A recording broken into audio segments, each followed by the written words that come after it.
pernyataan sembrono Kementerian ISDM yang terkait dengan penambangan ilegal di Sumatera Selatan ini, saya kira menggugah kita kembali betapa pentingnya pelaksanaan pasal 33 Undang-Undang Dasar 1945 itu secara konsekuen.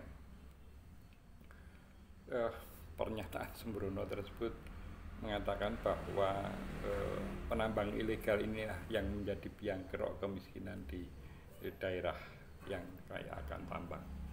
Nah, ini saya kira logikanya terbalik ya. Justru karena mereka miskin, maka mereka melakukan penambangan secara ilegal gitu ya. Bukan karena mereka kaya melakukan penambangan, meskipun tentu ada kasus-kasus di mana modal kuat itu juga melakukan penambangan secara ilegal.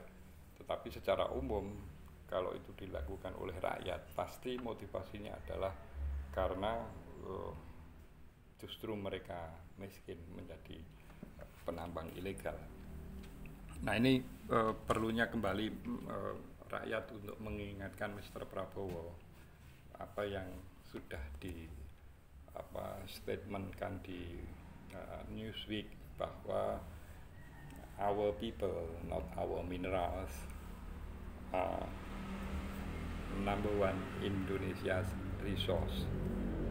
Jadi resource yang paling utama bagi Indonesia itu our people, masyarakat kita, bukan mineralnya. Mineralnya itu hanya sebagai satu media untuk kesejahteraan masyarakat. Maka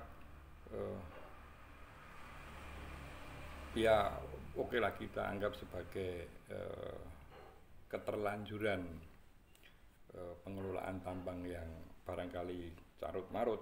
Mungkin Kementerian ISDM perlu mendeklar peta kepemilikan tambang secara menyeluruh, sehingga dari situ kemudian secara mungkin step by step untuk diformat ulang menjadi betul-betul negara itu menguasai bumi, air, dan kekayaan yang terkandung di dalamnya, kemudian dikembalikan ke masyarakat dalam bentuk kesejahteraan.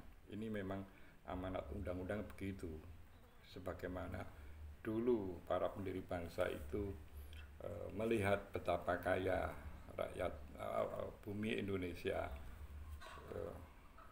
bahkan mereka belum merasakan kekayaan yang terkandung di perut bumi Indonesia, tetapi mereka sudah berpikir bahwa kekayaan yang terkandung di perut bumi Indonesia itu harus dikuasai negara untuk sebesar-besarnya kemakmuran rakyat. Nah, ini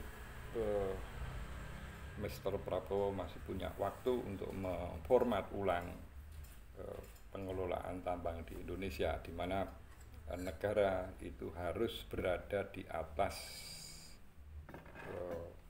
pemodal, apalagi pemodal asing. Salam konstitusi.